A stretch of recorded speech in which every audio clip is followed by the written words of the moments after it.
Амралт аяллаа улирал дуусч байгаатай холбогдуулаад нэг зүйлийг хуваалцъя.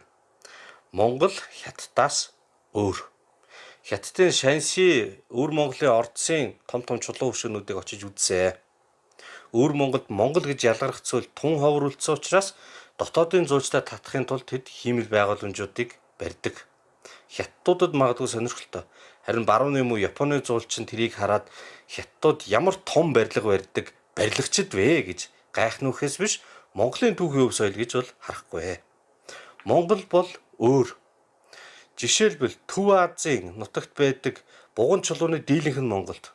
Эртний хүн гүрний луу тот, уугрын хар балгас, их Монголын хар хорин гэх мэт ийм хотын туйрууд байна. Хосгүй үнэтэй түүхийн бит өв соёлоо хамгаалахад, хадгалахад мөнгө байхгүй гэдэг хэрнээ түүхийн дурсгалтай зүйл барина гэд ногоон тал дээр тоосго үрж жагаад цагаан эмүүлсээр будсан юмд мөнгө зарцуулж байгаа нь угаасаа ойлголт, хандлага нь буруу байгааг харууллаа. За хоёрдугаарт нь бидний зуулчин татах зүйл бол онгон байгаа л гэдэг.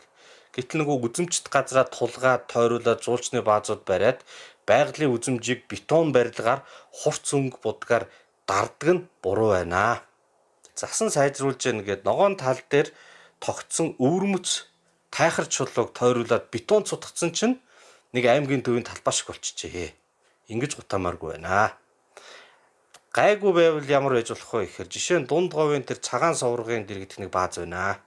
Цагаан суврагаасаа нилээн зайтай өнгө төрхийн дараагүй тийшээгээ хүмүүс нь алхаж очиод байгалийн сайхны нүдэрээ биеэрээ бидэрч баясдаг.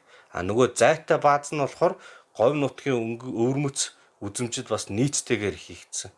Иймэрхүү зүйлүүд бол зүгээр байна. За ингээд дүгнээд хэлэх юм бол нэгдүгээрт төрийн мөнгөөр түүхэн байгууламж барих байгаа бол тэртээ дэргүй хосгүй үн цэнтэй хэрнээ хаягдцсан бит өвөө хадгалыг хамгаалыг сэргээе. Юм барьмаар байгаа бол эртний хотын туурийг баллахгүйгээр нилээн зайтай ямар байсан түүгээр нь барьчих юм бол жинхэнэ том өв соёлын хөрөнгө оруулалт болно. Хувийн мөнгөөр зуучны бааз барихтаа түүхийн соёлын болоод байгалийн үзэмжийг дарахгүйгээр нийцтэйгээр тэгээд тэр объектоос нэлээд зайтайгаар барьдаг болох шаардлагатай байна. За энэ хоёр зүйлийг энэ жилийн аялал болоод сошиалээр авсан маргаанаас авч үлдлээ. Та бүхэндээ олцгосон. За анхаарал тавьсанд баярлалаа.